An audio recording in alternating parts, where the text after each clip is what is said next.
So what is absurd drama? তো প্রথমেই আমাদের জানতে হবে অ্যাবসার্ড মানে কি। অ্যাবসার্ড মানে হচ্ছে ইললজিক্যাল বা অযৌক্তিক, এবং অ্যাবসার্ড ড্রামাকে আমরা থিয়েটার অফ দ্য অ্যাবসার্ড প্রায় বলে থাকি। তো আমাদের মনে প্রশ্ন আসবে, তাহলে অ্যাবসার্ড ড্রামা কাকে বলে?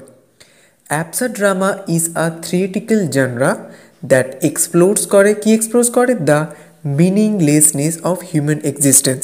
অর্থাৎ আমাদের হিউম্যান এক্সিস্টেন্সের যে মিনিংলেসনেস সেটাকে তুলে ধরে কিসের মাধ্যমে? থ্রু প্লেস, বিভিন্ন নাটকের মাধ্যমে, that are often nonsensical, chaotic and tragicomedy.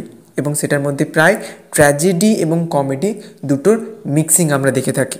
এবং এক্সাম্পলের মধ্যে বলতে গেলে স্যামুয়েল বেকেটের waiting for Godot, endgame, এবং ইউজেনি লোনেস্কোর রয়েছে রাইনোসারাস।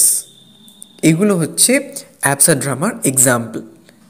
এবং ক্যারেক্টারিস্টিক্সের মধ্যে দেখতে গেলে প্রথমেই একটা মিনিংলেস ওয়ার্ল্ড আমাদের সামনে তুলে ধরা হয়, এবং দেখানো হয় ল্যাক অফ প্লট, সেটার মধ্যে কোনো প্লট থাকে না, এবং একটা ক্যাওটিক লাইফ বা একটা ননসেন্সিক্যাল একটা লাইফ আমরা দেখে থাকি।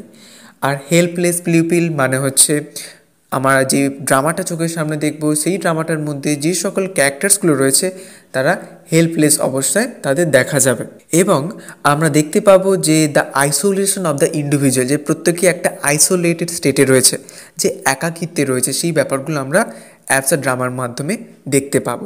তাহলে অ্যাবসার্ড ড্রামা লেখার প্রধান কারণ হচ্ছে যে আমরা একটা ড্রামাকে বাইরে থেকে দেখলে মনে হবে যে ড্রামাটার কোনো যুক্তি নেই, কিন্তু আমরা যদি গভীরভাবে ড্রামাটার মধ্য দিয়ে বিশ্লেষণ করি তাহলে আমরা এক গভীর সত্য জানতে পারবো, যেটা স্যামুয়েল বেকেট তার রাইটিংয়ের মধ্যে প্রায় করে থাকতেন, এবং তার সাথে আরও অন্যান্য রাইটাররাও এটা করেছেন।